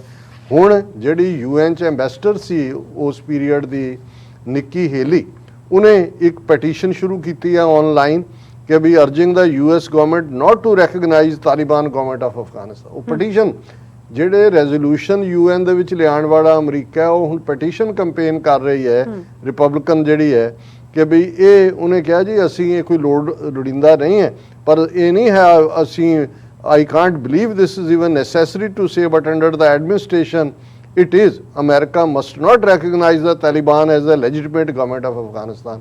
ਵੀ ਤੁਹਾਡਾ ਟਰੰਪ ਐਡਮਿਨਿਸਟ੍ਰੇਸ਼ਨ ਔਰ ਬੀਬੀ ਤੂੰ ਜਦੋਂ ਯੂਐਨ 'ਚ ਬੈਠੀ ਸੀ ਉਦੋਂ ਜਿਨ੍ਹਾਂ ਨਾਲ ਤੁਸੀਂ ਗੱਲਬਾਤ ਕਰ ਰਹੇ ਸੀ ਉਹ ਲੈਜੀਟੀਮੇਟ ਸੀਗੇ। ਸੋ ਜਦੋਂ ਤੁਸੀਂ ਇਸ ਕਿਸਮ ਦਾ ਵਰਤਾਰਾ ਰੱਖਦੇ ਹੋ ਤੇ ਉਹਦਾ ਨਤੀਜਾ ਅਜੇ ਤੱਕ ਤਾਂ ਜਿਵੇਂ ਮੈਂ ਕਿਹਾ ਵੀ ਤਾਲਿਬਾਨ ਬੜੇ ਧੰਮਲ ਦੇ ਨਾਲ ਇਹਨੂੰ ਡੀਲ ਕਰ ਰਹੇ ਨੇ। ਹੁਣ ਪ੍ਰੈਜ਼ੀਡੈਂਟ ਬਾਈਡਨ ਨੇ ਜਦੋਂ ਕਿ ਉਹਨਾਂ ਨੇ ਇੰਟਰਿਮ ਗਵਰਨਮੈਂਟ ਅਨਾਉਂਸ ਕੀਤੀ, ਜਿਹੜੀ ਉਹਨਾਂ ਦੀ ਸਟੇਟਮੈਂਟ ਹੈ ਕਿ ਵੀ ਇਹ ਜਿਹੜਾ ਉਹਨਾਂ ਨੇ ਤਨਸਤਾ ਚਾਈਨਾ ਤੇ ਕੀਤੀ, ਕਿਉਂਕਿ ਮੈਂ ਜ਼ਿਕਰ ਕਰਾਂਗਾ ਵੀ ਚਾਈਨਾ ਪਹਿਲੀ ਕੰਟਰੀ ਬਣਿਆ ਜਿਹਨੇ ਓਪਨਲੀ $31 ਮਿਲੀਅਨ ਦੀ ਏਡ, ਹਾਲਾਂਕਿ ਚੀਨੇ ਜਿਹੜੇ ਨੇ ਉਹ ਨਗਦ ਕੈਸ਼ ਨਹੀਂ ਦਿੰਦੇ, ਉਹਨਾਂ ਨੇ ਵੈਕਸੀਨ ਦੇ ਦੇਣਗੇ, ਰਜਾਈਆਂ ਦੇ ਦੇਣਗੇ, ਦਵਾਈਆਂ ਦੇ ਦੇਣਗੇ, ਉਹ ਪਾਕਿਸਤਾਨ ਜਾਂ ਕਿਸੇ ਨੂੰ ਵੀ ਉਹ ਨਹੀਂ ਦਿੰਦੇ। ਇਸ ਪੱਖੋਂ ਅਮਰੀਕਨ ਏਡ ਜਾਂ ਦੂਜੀ ਜਿਹੜੀ ਹੈ ਬਹੁਤ ਸਾਰਿਆਂ ਦੇ ਜਿਹਨਾਂ ਮੁਲਕਾਂ ਨੂੰ ਦਿੰਦੇ ਨੇ ਉਹ ਸਿੱਧੀ ਸਵਿਸ ਬੈਂਕਾਂ 'ਚ ਪਹੁੰਚ ਜਾਂਦੀ ਹੈ, ਕਿਉਂਕਿ ਇਸ ਪੱਖੋਂ ਇਹ ਬਾਦਸ਼ਾਹ ਨੇ। ਜੇ ਕਹਿਣਾ ਹੋਵੇ ਨਾ ਕਿ ਵੀ ਇਹ ਡਾਲਰ ਐਨ ਦਿੰਦੇ ਵੀ ਨਵੇਂ ਨੇ ਕਢਾ ਕੇ, ਔਰ ਉਹ ਫਿਰ ਕਿੱਥੇ ਤੱਕ ਪਹੁੰਚਦੇ ਨੇ ਉਹ ਦੇਖ ਲਓ। ਅਫਗਾਨਿਸਤਾਨ ਜਿਹੜਾ 3 ਟ੍ਰਿਲੀਅਨ 1 ਤੋਂ 3 ਟ੍ਰਿਲੀਅਨ ਲਾ ਕੇ ਆਏ ਉਹ ਕਿੱਥੇ ਗਿਆ। ਹੁਣ ਜਿਹੜਾ ਨੇ ਉਹ ਬਾਈਡਨ ਸਾਹਿਬ ਦਾ ਸੁਣ ਲਓ ਵੀ ਉਹਨਾਂ ਨੇ ਕੀ ਕਿਹਾ ਕਿ ਵੀ ਅਸੀਂ ਜਿਹੜੇ ਹੈ ਇਹ ਸਾਰੇ ਨੂੰ China, Pakistan and Russia trying to figure out what to do with Taliban। ਗੋਲਮੋਡ ਸਟੇਟਮੈਂਟ ਹੈ, ਕੋਈ ਨੈਗੇਟਿਵਿਟੀ ਵੀ ਬਹੁਤ ਜ਼ਿਆਦਾ ਨਹੀਂ ਹੈ, ਪਰ ਉਹਨਾਂ ਨੇ ਇਹ ਜਿਹੜੀ ਬਾਈਡਨ ਜਨਾਬ ਨੇ ਗੱਲ ਕਹੀ China has a real problem with the Taliban. Real ਕਹਿਣਾ ਇਹ ਚਾਹੁੰਦੇ ਨੇ ਕਿ China is leaning towards Taliban, ਪਰ ਕਹਿ ਰਹੇ ਨੇ ਕਿ real problem with the they try to work out some of that with Taliban, I am sure। ਹੁਣ ਇਹਨਾਂ ਨੂੰ ਵੀ ਪਤਾ ਹੈ ਕਿ ਜਿਹੜਾ ਸਿੰਘ ਕਿਆਂਗ ਦੇ ਵਿੱਚ ਤੁਖਨੀ ਦਿੱਤੀ ਹੋਈ ਹੈ, ਉਹਨਾਂ ਦੀ ਮੇਨ ਆਰਗੇਨਾਈਜੇਸ਼ਨ ਜਿਹੜੀ ਚੀਨ ਨੇ ਮਨਵਾਇਆ ਤਾਲਿਬਾਨ ਤੋਂ ਕਿ ਇਹ ਦਹਿਸ਼ਤਗਰਦ ਆਰਗੇਨਾਈਜੇਸ਼ਨ ਹੈ ਤੇ ਉਹਨੂੰ ਤੁਸੀਂ ਸਪੋਰਟ ਨਹੀਂ ਕਰੋਗੇ, ਉਸ ਆਰਗੇਨਾਈਜੇਸ਼ਨ ਨੂੰ ਟਰੰਪ ਜਨਾਬ ਜਾਂਦੇ ਜਾਂਦੇ ਡੀਲਿਸਟ ਕਰ ਗਏ ਟੈਰਰਿਸਟ ਤੋਂ। ਅਮਰੀਕਾ ਲਈ ਉਹ ਟੈਰਰਿਸਟ ਆਰਗੇਨਾਈਜੇਸ਼ਨ ਨਹੀਂ ਹੈ। ਅਮਰੀਕਾ ਉਸ ਤਾਲਿਬਾਨ ਨੂੰ ਜਿਨ੍ਹਾਂ ਨਾਲ ਸਾਲ ਡੇਢ ਸਾਲ ਇਹਨਾਂ ਨੇ ਗੱਲਬਾਤ ਆਫੀਸ਼ੀਅਲੀ ਕੀਤੀ ਅੰਡਰ ਹੈਂਡ ਤਾਂ 3-4 ਸਾਲ ਤੋਂ, ਉਹ ਤਾਂ ਦਹਿਸ਼ਤਗਰਦ ਜਮਾਤ ਹੈ। ਲੇਕਿਨ ਜਿਨ੍ਹਾਂ ਨੇ ਜਿਹੜੀ ਉੱਥੇ ਨਾਰਮੈਲਸੀ ਨਹੀਂ ਹੋਣ ਦਿੰਦੀ, ਉਹ ਅਮਰੀਕਾ ਨੇ ਡੀਲਿਸਟ ਕੀਤੀ। ਤੇ ਹੁਣ ਚਾਈਨਾ ਕਿਉਂਕਿ ਤਾਲਿਬਾਨ ਜ਼ਾਹਰ ਹੈ ਜਿਹੜਾ ਇਹਨਾਂ ਦਾ ਬਾਰਡਰ ਲੱਗਦਾ ਹੈ ਚਾਈਨਾ ਅਫਗਾਨਿਸਤਾਨ ਦਾ, ਉਸੇ ਪ੍ਰੋਵਿੰਸ 'ਚ ਹੈ, ਔਰ ਉਹਨਾਂ ਨੂੰ ਫੀਅਰ ਹੈ ਕਿ ਭਾਈ ਇਹ ਨਾ ਹੋਏ ਵੀ ਇਧਰਲੀ ਦਹਿਸ਼ਤਗਰਦੀ ਉਧਰ ਤੇ ਉਧਰਲੀ ਇਧਰ, ਇਹ ਆਰ ਪਾਰ ਹੋਣ। ਉਹਨਾਂ ਨੇ ਕਿਹਾ, ਔਰ ਫਿਰ ਉਹਨਾਂ ਨੇ ਕਿਹਾ as does Pakistan, as does Russia, as does Iran, Biden told reporters at the white house. ਉਹਨਾਂ ਨੇ ਕਿਹਾ ਜੀ ਚਾਈਨਾ ਵੀ ਆਪਣਾ ਉਹਨਾਂ ਨਾਲ ਸੌਰਟ ਆਊਟ ਕਰ ਰਿਹਾ ਹੈ, ਰਸ਼ੀਆ ਵੀ ਕਰ ਰਿਹਾ ਹੈ, ਔਰ ਪਾਕਿਸਤਾਨ ਵੀ ਕਰ ਰਿਹਾ, ਈਰਾਨ ਵੀ ਕਰ ਰਿਹਾ। ਉਹ ਤਾਂ ਭਾਈ ਗੁਆਂਢ 'ਚ ਨੇ, ਉਹਨਾਂ ਨੇ ਤਾਂ ਦੇਖਣਾ ਉਹਨਾਂ ਦੇ ਲਈ ਕੀ ਹਿੱਤ 'ਚ ਹੈ। They are all trying to figure out what do they do now. ਹੁਣ ਵਾਕਈ ਇਹਦੀ ਕੋਈ ਨਵੀਂ ਗੱਲ ਤਾਂ ਨਹੀਂ ਕਹੀ ਜਨਾਬ ਨੇ। So let's wait and see what happens. ਜਦੋਂ ਹੈਪਨ ਹੀ ਹੋ ਗਿਆ ਫਿਰ ਤੁਸੀਂ ਕੀ ਕਰੋਗੇ? ਵੇਟ ਐਂਡ ਸੀ ਕਰੋਗੇ, ਫਿਰ ਅੱਗੋਂ ਅਗਲੇ ਲਈ ਦੇਖਿਓ। It will be interesting to see what happens. ਦੇਖੋ ਉੱਥੇ 40 ਮਿਲੀਅਨ ਲੋਕਾਂ ਦੀ ਜਿਹੜੀ ਜਾਨ ਤੇ ਬਣੀ ਹੋਈ ਹੈ, ਦੇ need help at this time. ਇਹ ਕਹਿ ਰਹੇ ਨੇ ਵਾਚ ਐਂਡ ਸੀ ਕਿ ਵੀ ਦੇਖੋ ਅਸੀਂ ਤਮਾਸ਼ਾ ਦੇਖਦੇ ਹਾਂ। ਔਰ ਇਸ ਸਾਰੇ ਦੇ ਚੱਲਦੇ ਆ ਯੂਨਾਈਟਿਡ ਨੇਸ਼ਨਸ। ਹੁਣ ਘੱਟੋ ਘੱਟ ਇਹ ਠੀਕ ਹੈ ਕਿ ਯੂਨਾਈਟਿਡ ਨੇਸ਼ਨਸ ਨੂੰ ਜਦੋਂ ਅਸੀਂ ਕਹਿੰਦੇ ਹਾਂ ਗਟਲੈਸ, ਟੁੱਥਲੈਸ, ਸਪਾਈਨਲੈਸ, ਜ਼ਾਹਰ ਹੈ ਉਹਦੀ ਫੌਜ ਨਹੀਂ ਹੈ। ਜ਼ਾਹਰ ਹੈ ਅਲਟੀਮੇਟਲੀ ਜਿਹੜੇ ਪੈਸੇ ਦੇਣਗੇ ਉਹ ਕੀ ਕਹਿੰਦੇ ਨੇ ਅਮਰੀਕਨ ਕੇ put the dollar where the mouth is, ਜਿੱਥੋਂ ਆਉਂਦਾ ਹੈ ਉੱਥੋਂ ਹੀ ਹੁੰਦਾ ਹੈ। ਲੇਕਿਨ ਘੱਟੋ ਘੱਟ ਜਿਹੜਾ ਹਿਊਮੈਨੀਟੇਰੀਅਨ ਕੰਮ ਹੈ ਇਹਨਾਂ ਦਾ, ਫੂਡ ਹੋਏ, ਵੈਕਸੀਨੇਸ਼ਨ ਹੋਏ, ਹੋਰ ਜਿਹੜੀ ਜਦੋਂ ਕੋਈ ਨੈਚੁਰਲ ਕੈਲਾਮਿਟੀ ਆਉਂਦੀ ਹੈ, ਸੁਨਾਮੀ, ਕੈਟਰੀਨਾ, ਇਹ ਸਾਰੇ ਦੇ ਵੇੜੇ UN ਦਾ ਜੇ ਇਹ ਪ੍ਰੋਗਰਾਮ ਨਾ ਹੋਏ ਤਾਂ ਬਹੁਤ ਸਾਰੇ ਅਫਰੀਕਾ, ਸਬ ਸਹਾਰਾ ਔਰ ਈਵਨ ਸਾਊਥ ਏਸ਼ੀਆ ਦੇ ਗਰੀਬ ਬੱਚੇ ਜਿਨ੍ਹਾਂ ਕਿਤੇ ਏਡਸ ਪ੍ਰੋਗਰਾਮ ਹੈ, ਕਿਤੇ ਜਿਹੜਾ ਉਹ ਕੈਂਸਰ ਦੇ ਲਈ ਹੈ, ਦੂਜਾ ਹੁਣ ਯੂਨਾਈਟਿਡ ਨੇਸ਼ਨਸ ਦਾ ਇਹ ਪ੍ਰੋਗਰਾਮ ਸਿੰਸੀਅਰਲੀ, ਕਿਉਂਕਿ ਉਹਨਾਂ ਕੋਲ ਡਾਟਾ ਹੈ, ਗਰਾਊਂਡ ਬੇਸਡ ਨੇ। UN appeals for $606 million, $606 million to aid Afghans rest of years। ਉਹਨਾਂ ਨੇ ਕਿਹਾ says nearly 11 million people face a humanitarian crisis exacerbated by drought, ਉੱਥੇ ਔੜ ਪਈ ਹੋਈ ਹੈ, ਮੀਂਹ ਨਹੀਂ ਪਏ, displacement, chronic poverty and sharp increase in hostilities as the Taliban swept to power। ਕਿ ਸਾਰੇ ਦੁਸ਼ਮਣ, ਕਿਉਂਕਿ ਦੇਖੋ ਗਰਾਊਂਡ ਦੇ ਉੱਤੇ ਜੇ ਉੱਥੇ ਹਰ ਇੱਕ ਕੋਲ ਹਥਿਆਰ ਹੈ, ਜਿਹਦੇ ਕੋਲ ਹਥਿਆਰ ਹੈ ਉੱਥੇ ਤੁਸੀਂ ਕਹੋ ਜੀ ਲਾਅ ਐਂਡ ਆਰਡਰ ਪ੍ਰੋਬਲਮ ਨਹੀਂ ਹੈ। ਰਾਦਰ ਤਾਲਿਬਾਨ ਨੇ ਜਿੰਨੀ quickly law and order establish ਕੀਤਾ, ਬਟ ਸਟਿਲ ਉਹ ਇੰਡੀਪੈਂਡੈਂਟ ਕਿਸਮ ਦੇ ਲੋਕ ਨੇ, ਆਪਣੀਆਂ ਰਾਈਵਲਰੀਜ਼ ਵੀ ਨੇ, ਡਰੱਗ ਟ੍ਰੇਡ ਵੀ ਇਨਵੋਲਵ ਹੈ, ਕਬੀਲਿਆਂ ਦੇ ਟਕਰਾਅ ਵੀ ਇਨਵੋਲਵ ਨੇ। ਸੋ ਉਹਨੂੰ ਸਾਰੇ ਨੂੰ ਉਹਨਾਂ ਨੇ ਕਿਹਾ ਕਿ ਭਾਈ ਇਹ ਜਿਹੜਾ ਹੈ ਸਾਨੂੰ $606 ਮਿਲੀਅਨ ਦੀ ਸਖਤ ਲੋੜ ਹੈ। ਔਰ ਨਾਲ ਦੀ ਨਾਲ ਉਹਨਾਂ ਨੇ ਕਿਹਾ ਕਿ ਵੀ ਅਸੀਂ ਆਲਰੇਡੀ ਜਿਹੜਾ ਹੈ ਇਸ ਵੇਲੇ ਸਿਰਫ 39% ਫੰਡਿੰਗ ਹੋਈ ਹੈ। ਜਿਹੜਾ 2021 ਦਾ ਬਜਟ ਸੀ ਜਿਹੜਾ ਕਿ 1.3 ਬਿਲੀਅਨ ਸੀ, ਅਜੇ ਸਿਰਫ 498 ਮਿਲੀਅਨ ਅਸੀਂ ਖਰਚ ਕੀਤੇ ਨੇ। ਔਰ ਇਹ ਉਹਨਾਂ ਨੇ ਫਲੈਸ਼ ਅਪੀਲ, ਜਿਵੇਂ ਤੁਸੀਂ ਫਲੈਸ਼ ਅਲਾਰਮਿੰਗ ਹੁੰਦਾ ਹੈ, ਉਹਨਾਂ ਨੇ ਫਲੈਸ਼ ਅਪੀਲ ਕੀਤੀ ਹੈ ਕਿ ਵੀ ਸਾਨੂੰ ਇਮੀਡੀਏਟਲੀ ਜਿਹੜੇ ਹੈ ਉਹ ਇੰਨੇ ਪੈਸੇ ਚਾਹੀਦੇ ਨੇ, ਅਦਰਵਾਈਜ਼ ਲੋਕ 11 ਮਿਲੀਅਨ ਦੇ ਕਰੀਬ ਲੋਕ ਭੁੱਖ ਨਾਲ ਮਰਨਗੇ ਔਰ ਬਾਕੀ ਮਾਲ ਨਿਊਟ੍ਰੀਸ਼ਨ ਔਰ ਦੂਸਰਾ ਇਹ ਸਾਰਾ ਚੱਲ ਰਿਹਾ। ਔਰ ਅਸੀਂ ਚਾਈਨਾ ਦੀ ਹੈਲਪ ਦੀ ਗੱਲ ਕੀਤੀ ਹੈ ਕਿ ਚਾਈਨਾ ਨੇ 31 ਮਿਲੀਅਨ $, ਕਿਉਂਕਿ 31 ਮਿਲੀਅਨ ਇਸ ਲਈ ਕਿਉਂਕਿ ਉਹਨਾਂ ਨੇ ਆਪਣੇ 200 ਮਿਲੀਅਨ ਯੂਆਨ ਜਿਹੜੀ ਚਾਈਨੀਜ਼ ਕਰੰਸੀ ਹੈ ਉਹ ਉਹਨਾਂ ਨੇ ਦਿੱਤਾ ਹੈ। ਔਰ ਉਹਦਾ ਸਾਰਾ 31 ਮਿਲੀਅਨ ਹੀ ਬਣਦਾ, ਉਹਦੇ ਚੋਂ ਅੰਦਾਣਾ ਦੇਣਗੇ, winter supplies, vaccines, medicines as per requirements. So ਇਹ ਮਦਦ ਹੈ। ਹੁਣ ਇਹਦੇ 'ਚ ਮੈਨੂੰ ਥੋੜ੍ਹਾ ਜਿਹਾ ਪਾਕਿਸਤਾਨ ਦੇ ਹਵਾਲੇ ਨਾਲ ਮੈਂ ਜ਼ਰੂਰ ਕਹਿਣਾ ਚਾਹੁੰਦਾ ਕਿ ਵੀ ਹਾਲਾਂ ਜਦੋਂ ਕਾਬਲ ਫਤਹ ਕੀਤਾ ਤਾਲਿਬਾਨ ਨੇ ਸਭ ਤੋਂ ਪਹਿਲੀ tweet prime minister Imran Khan ਦੀ ਸੀ ਕਿ ਵੀ ਗੁਲਾਮੀ ਦੇ ਸੰਗਲ ਜਿਹੜੇ ਨੇ ਉਹ ਉਹਨਾਂ ਨੇ ਕੱਟੇ, ਕੰਗ੍ਰੈਚੁਲੇਸ਼ਨਸ ਜੀ। ਔਰ ਉਸ ਤੋਂ ਬਾਅਦ ਅਸੀਂ ਦੇਖਦੇ ਹਾਂ ਕਿ ਵੀ ISI ਦੇ ਚੀਫ ਵੀ ਜਿਹੜੇ ਨੇ ਉਹ ਅਫਗਾਨਿਸਤਾਨ ਗਏ। ਔਰ ਇਹ ਪੀਰੀਅਡ ਹੈ, ਹਾਲਾਂਕਿ ਇਹਦੇ 'ਚ ਠੀਕ ਹੈ ਵਾਚ ਐਂਡ ਸੀ, ਜੇ ਅਮਰੀਕਾ ਜਾਂ ਦੂਜਿਆਂ ਨੇ ਕਰ ਦਿੱਤਾ ਫਿਰ ਪਾਕਿਸਤਾਨ ਨੇ ਵੀ ਕੀਤਾ ਤੇ ਉਹਦੇ 'ਚ ਕੋਈ ਵੱਡੀ ਕਲਗੀ ਨਹੀਂ ਲੱਗਣੀ ਹੈ। ਇਹ ਨਹੀਂ ਹੈ ਵੀ ਉਹ ਕਰ ਨਹੀਂ ਰਹੇ ਨੇ, ਕਰ ਰਹੇ ਹੋਣਗੇ ਜ਼ਰੂਰ, ਪਰ ਕੁਝ ਚੀਜ਼ਾਂ ਸਿੰਬੋਲਿਕ ਹੁੰਦੀਆਂ। ਬਿਲਕੁਲ। ਸੋ ਇਹ ਬਿਹਤਰ ਹੋਏਗਾ ਕਿ ਇਹ ਟਾਈਮ ਹੈ ਪਾਕਿਸਤਾਨ ਜਿਹੜਾ ਹੈ ਉਹ ਖੁੱਲ੍ਹ ਕੇ ਮਦਦ ਕਰੇ, ਐਲਾਨ ਵੀ ਕਰੇ, ਔਰ ਖਾਸ ਤੌਰ ਤੇ ਫੂਡ ਰਿਲੇਟਡ ਪਾਰਟਸ ਤਾਂ ਪਾਕਿਸਤਾਨੀ ਵੀ ਜਿਹੜੇ when it comes to humanitarian ਕੰਮ ਬਹੁਤ ਜੈਨਰੋਸਿਟੀ ਹੈ।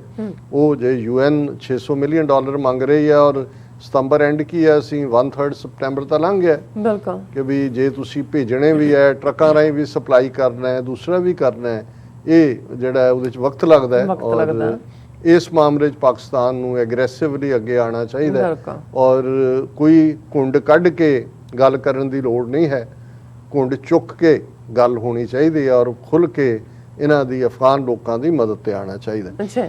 ਹੁਣ ਇੱਕ ਪਾਸੇ ਤਾਂ ਬਾਈਡਨ ਸਾਹਿਬ ਵਾਚ ਐਂਡ ਸੀ ਕਹਿ ਰਹੇ ਨੇ, ਨਿੱਕੀ ਹੇਲੀ ਰਿਪਬਲਿਕਾਂ ਦੀ ਪੈਟੀਸ਼ਨ ਕਰਨਾ ਚਾਹੁੰਦੀ ਹੈ ਕੈਂਪੇਨ, ਪਰ ਦੂਸਰੇ ਪਾਸੇ ਚੱਲ ਕੀ ਰਿਹਾ, ਜੇ ਤੁਸੀਂ ਦਿੱਲੀ ਵੱਲ ਅੱਖ ਰੱਖੀ ਹੋਏ, ਜਿਹੜੀ ਸਾਡੀ ਬਹੁਤ ਵਾਰੀ ਤਾਂ ਦੋਵੇਂ ਅੱਖਾਂ ਹੀ ਦਿੱਲੀ ਵੱਲ ਹੁੰਦੀਆਂ ਨੇ, ਤਾਂ ਇੱਕ ਜ਼ਰੂਰ ਹੁੰਦੀ ਹੈ, ਜੇ ਦੂਜੇ ਵੀ ਲੱਗੇ ਹੋਏ ਦੂਜੇ ਵੀ ਟੇਢੀ ਕਰਕੇ ਹੁੰਦੇ ਵੀ ਉੱਥੇ ਕੀ ਹੋ ਰਿਹਾ। ਹੁਣ ਪਿਛਲੇ 2 ਦਿਨਾਂ ਦੇ ਵਿੱਚ CIA ਦਾ ਚੀਫ ਆਪਣੀ ਪੂਰੀ ਟੀਮ ਨਾਲ, ਰਸ਼ੀਅਨ ਇੰਟੈਲੀਜੈਂਸ ਚੀਫ, UK ਦਾ M15 ਉਹਨਾਂ ਦੀ ਹੈ ਸ਼ਾਇਦ, ਉਹਨਾਂ ਦਾ ਚੀਫ, ਔਰ ਜ਼ਾਹਰ ਹੈ ਅਜੀਤ ਡੋਵਲ ਜਿਹੜਾ ਸਾਰੀ ਹਕੂਮਤ ਰਨ ਕਰਦਾ ਹੈ।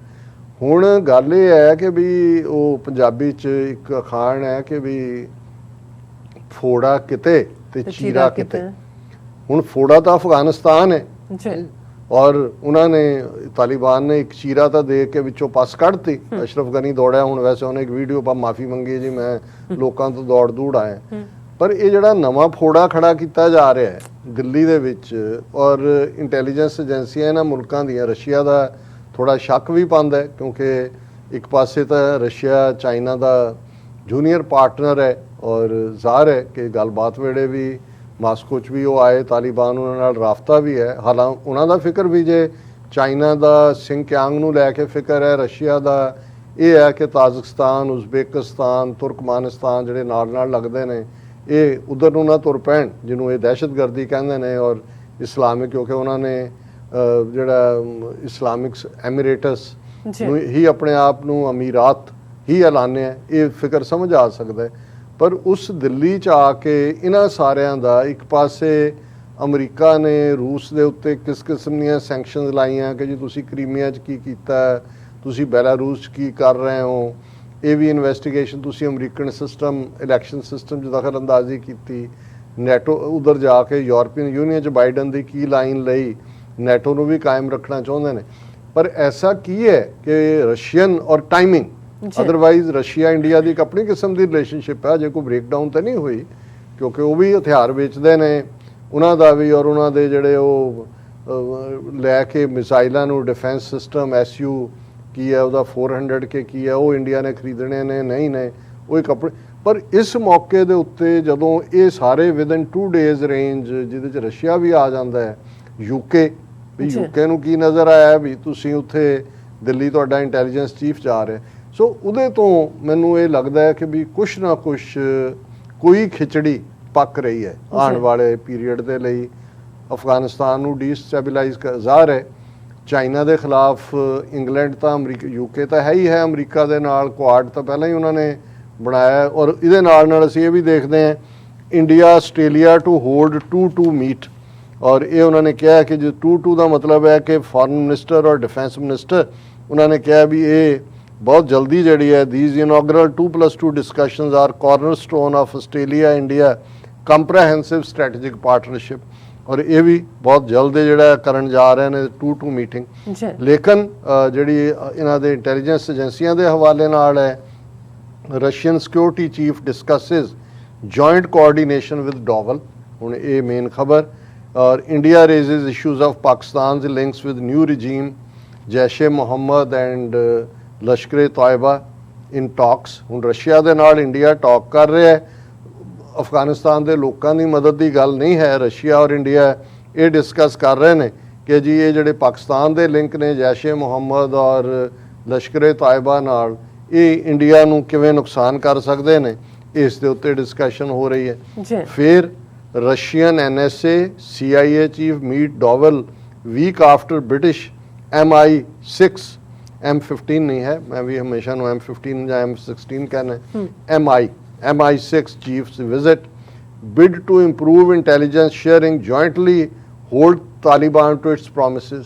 ਹੁਣ ਇੰਡੀਆ ਕਿੱਥੋਂ ਆ ਗਿਆ ਜਿਹੜਾ ਸਾਰੀ ਗੱਲਬਾਤ 'ਚ ਵੀ ਬਾਹਰ ਰਿਹਾ ਹੈ, ਐਮਬੈਸੀ ਵੀ ਉੱਥੋਂ ਬੰਦ ਕਰਕੇ ਦੌੜਿਆ ਸਾਰਿਆਂ ਲਈ। ਚਲੋ ਅਮਰੀਕਾ ਨੇ ਤਾਂ ਆਪਣੀ ਕਤਰ ਮੂਵ ਕੀਤੀ ਔਰ ਚੀਨ ਵੀ ਉੱਥੇ ਬੈਠਾ ਹੈ, ਰਸ਼ੀਆ ਵੀ ਹੈ, ਟਰਕੀ ਵੀ ਹੈ।